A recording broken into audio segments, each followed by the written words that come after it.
Hello everyone, welcome back to the channel. Today we are breaking down the basics of photography and the essential things you need to understand to start taking good pictures right away. Naz, shut it. Before we dive into other things, what is photography? Photography is the art and science of capturing light to create image. You see that light is important. What is photograph? Photo, if you want to divide it into two parts. You have photo and graphy. Photo is light.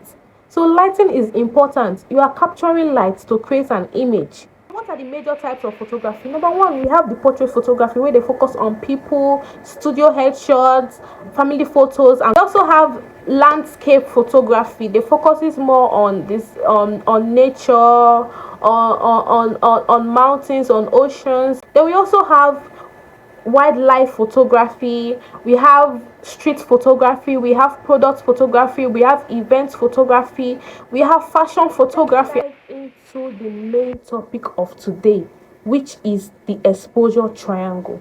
The exposure triangle is an important aspect of photography. If you're able to understand the exposure triangle, it will help you improve your photography skills. Now, what are they? They are divided into three. Number one, your ISO, your aperture, and your shutter speed. Now let's talk about aperture. What is aperture? Aperture is the opening in your lens that allows light enter into the camera. The aperture is measured in f-stop. The opening size is measured in f number, like example f 1.8, f 2.8, f 5.6, f11, even up to f22.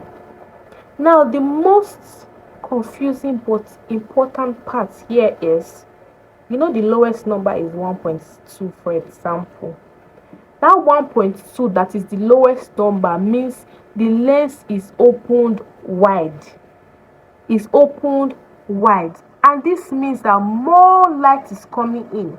When the lens is open wide, you know that more light is coming into the camera. But when you set your camera or your aperture to f22, for example, means the lens is closed. That hole is very close, and which means that less light is coming into the camera. Now another thing that the aperture also controls is depth or field. Have you ever seen a picture where the background is blurry and you can just see the person standing in the picture is in focus, but the background of the person is blurry?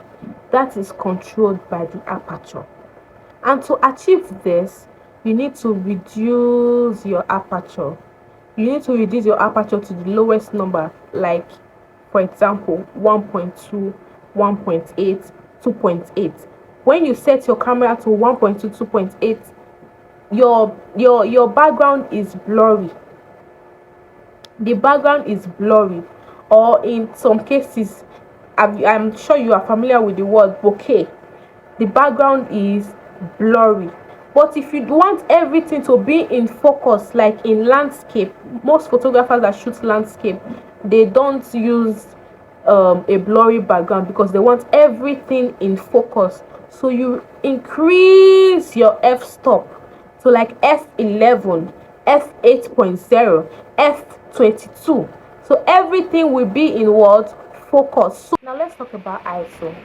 ISO is basically your camera sensitivity to light. Now low ISO, like 100, 160, 200, they gives you clean and sharp images, but they need more light.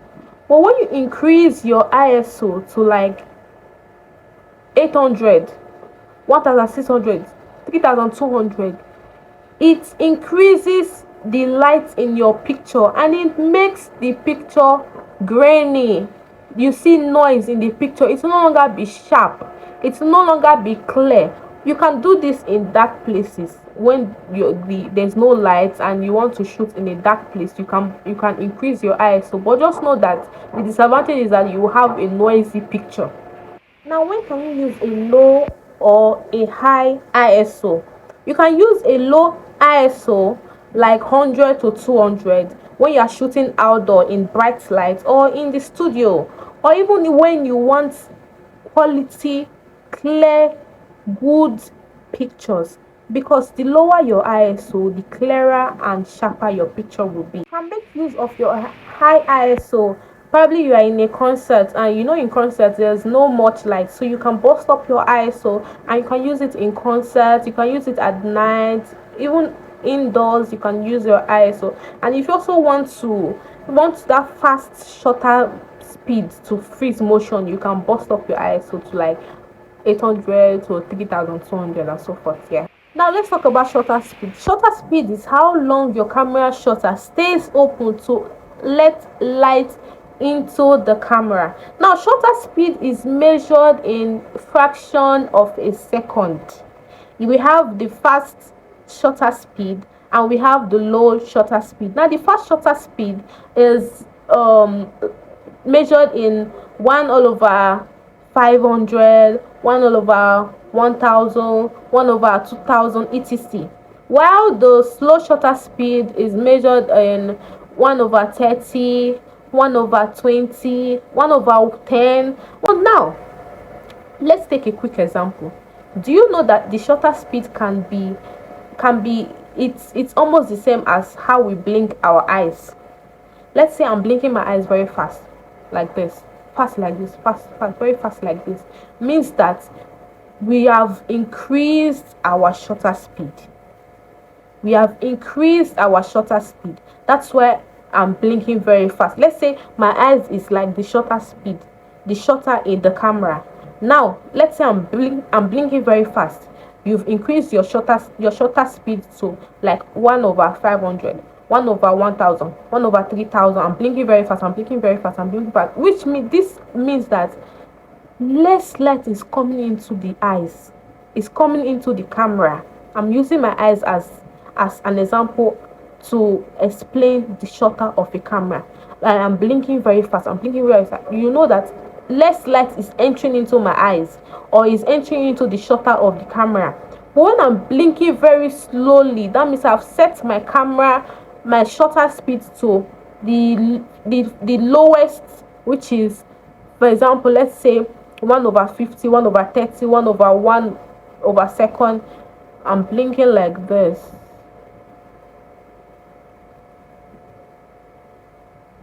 Which means that more light is coming in. Before I blink like this and close it, plenty light has entered into my eyes or entered into the shutter of a camera. Another thing you should also note is that a fast shutter like 1 over 1000 freezes action. They freeze action. You can use this in sports photography, or when you are shooting car races. You can increase your shutter speed to like 1 over 1000 because it will freeze the action.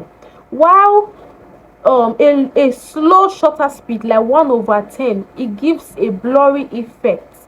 You can't use this for a fast photography or a moving object. You see those freezing effects. That is what you see when you reduce or when you slow down your shutter speed. Photography is a skill.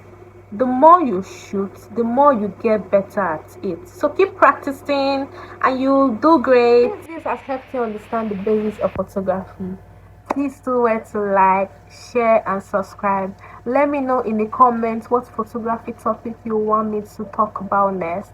Bye.